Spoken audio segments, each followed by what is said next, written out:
efectivamente has planteado la participación de las administraciones en la defensa del patrimonio, que no es la adecuada, y vamos a ver qué nos dice José María sobre este problema.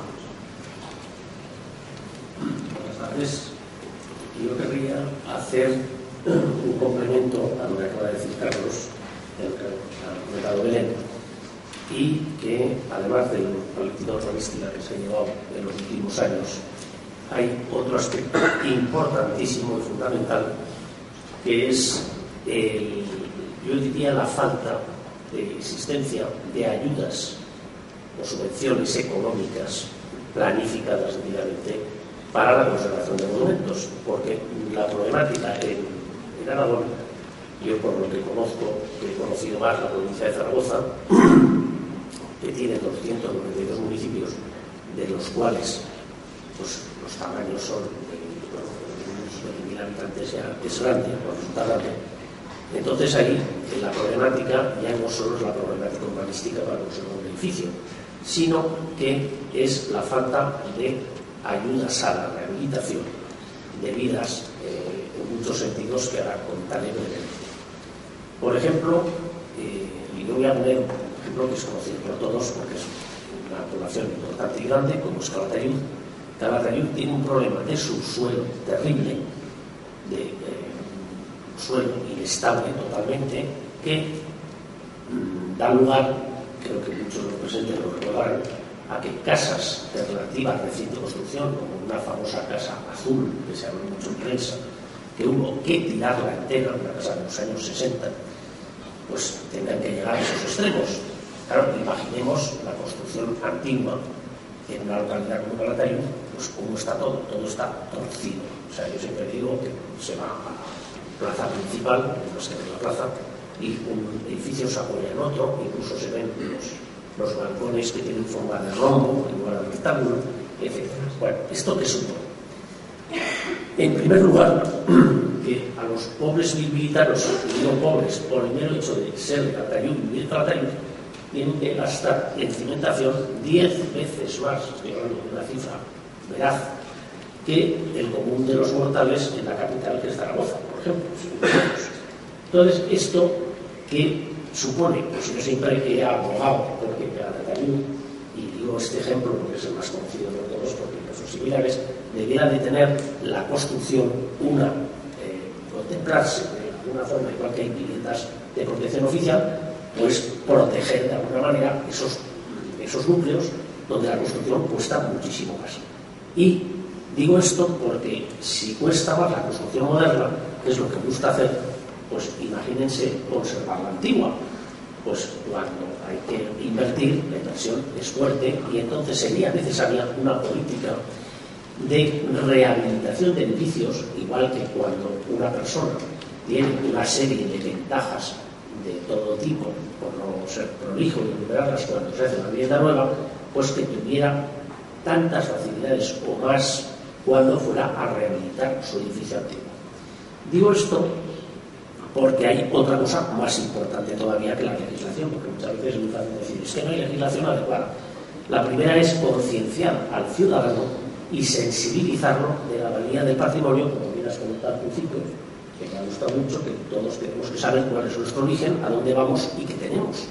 Y entonces, muchas veces, y lo tengo que decir, sintiendo mucho, por ignorancia, se pierden muchísimas obras, tanto de obras de arte, ya no digo, por ejemplo, el caso que he visto nombrado del ECOMO, porque yo cuando salió este caso, que es pues, una pena, pues yo os pondría a contar, pues ya habré visto como 40 como ese, más escandalosos, y claro, lo que pasa es que no ha tenido pues, el golpe de haber salido en internet y de haber tenido la difusión.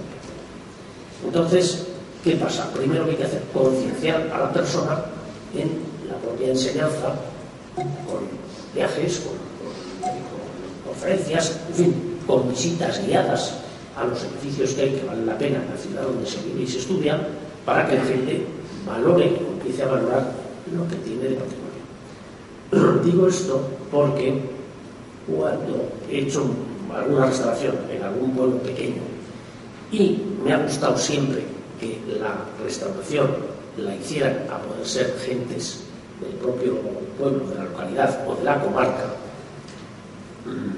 han tomado más entusiasmo al ir viendo cómo cambiaba ese edificio, cómo se rescataba de la nada una cosa que era una ruina, y todo el mundo decía, porque hay otro problema, es que se identifica siempre lo viejo con lo malo y lo nuevo con lo bueno. Pues esa mentalidad hay que ir cambiándola poco a poco.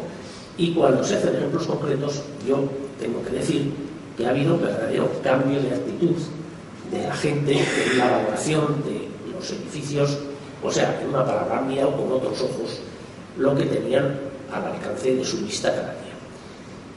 A la luz de esto también tengo que decir que la política en ese aspecto que puede hacer la comunidad autónoma, las diputaciones o ayuntamientos es fundamental, y diré por qué. Si, por ejemplo, cualquiera de ustedes tiene un caserón importante en un pueblo, porque lo ha heredado pues, de su tatarabuelo o del tatarabuelo del tatarabuelo, será lo mismo, y es una fachada preciosa. Yo siempre digo una cosa, puede ocurrir, porque han pasado 6 generaciones, 5, las que sean, que el poseedor de esa casa no tiene medios económicos suficientes para reparar esa gran fachada o ese edificio tan importante. Y yo también aplico el siguiente razonamiento. ¿Quiénes disfrutan del edificio? ¿Los que viven dentro, que no ven la fachada, o los que van por la calle y la van mirando? Pues yo pienso que habría que tener entonces un porcentaje, cuando se va a emprender una obra de rehabilitación de un edificio de ese tipo, un porcentaje generoso para aquellas piezas de los edificios que son de disfrute público general.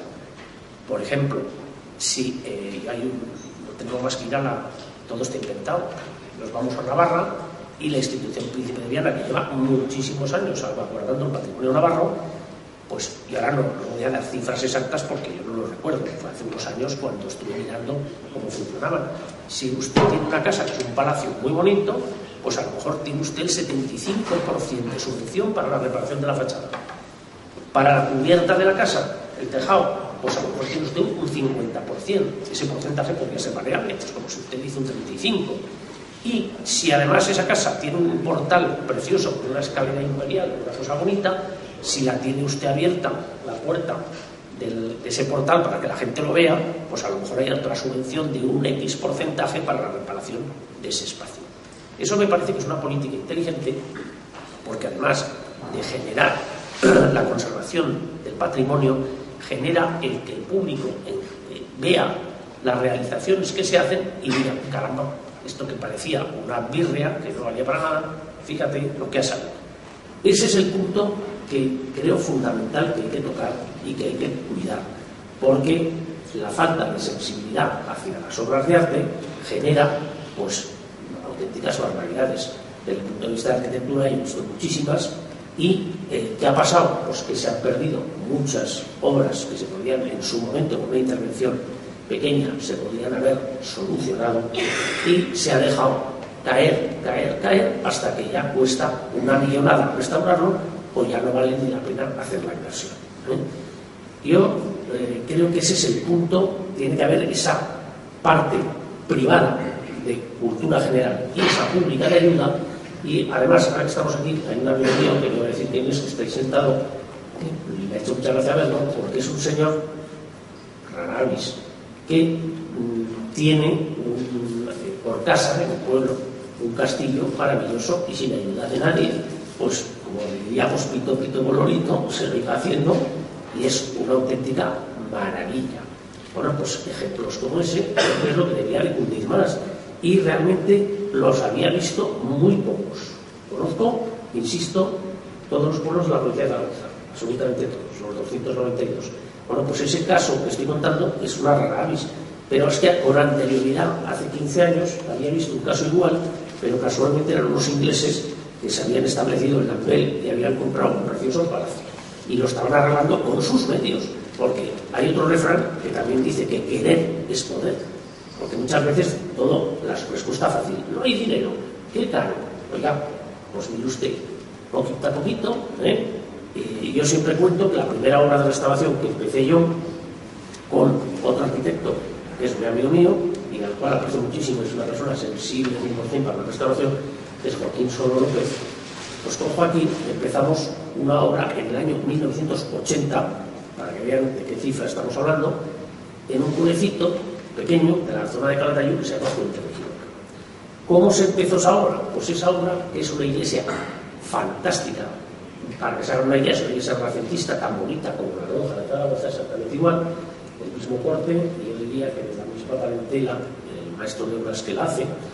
Esa iglesia, cuando entramos en 1980, estando en la primera visita de inspección para medir y levantar los planos, se cayó un pedazo de bóveda al suelo. O sea que había llegado a un extremo gravísimo. Bueno, pues la obra en cuestión todavía no está terminada, lleva 32 años en restauración, entonces da mucha risa, pero dices, claro, como yo tengo las fotos del antes y del después, pues dices, ojalá poquito a poquito se fuera haciendo siempre una restauración progresiva de las cosas, porque ahora realmente no está acabada, pero le faltan, pues vamos a decir, 4 tonterías.